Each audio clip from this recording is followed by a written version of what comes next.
समाज की पूरी व्यवस्था अप्रेम की व्यवस्था है। परिवार का पूरा केंद्र प्रेम का केंद्र है।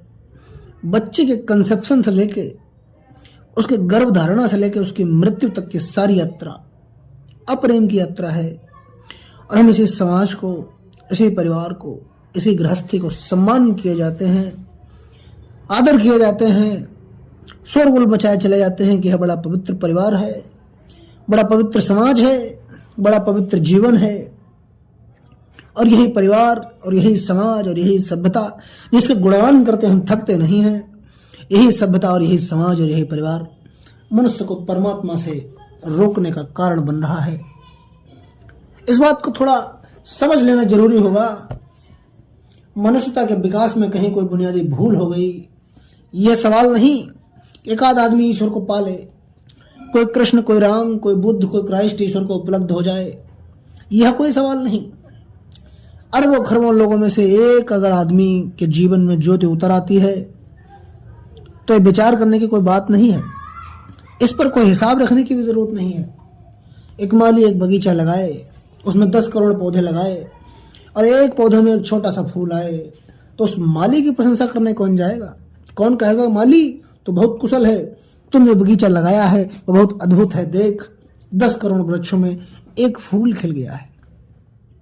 हम कहेंगे कि यह माली की कुशलता का सबूत नहीं है, यह फूल खिल जाना माली की भूल चूक से खिल गया होगा, क्योंकि बाकी सारे पेड़ खबर दे रहे हैं कि माली कितना कुशल है। या इंस्पाइट, यह माली के बावजूद खिल गया होगा फूल। माली ने कोशिश की होगी कि न खिल पाए, क्योंकि सारे पौधे तो खबर दे रहे हैं कि माली के फूल कैसे खिले हुए हैं।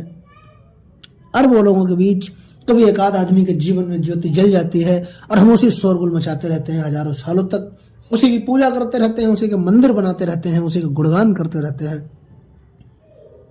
अब तक हम रामलीला कर रहे हैं, अब तक हम बुद्ध की जयंती मना रहे हैं, अब तक हम महावीर की पूजा कर रहे हैं, अब तक हम क्राइस्ट के सामने घुटने टेके बैठे हुए हैं।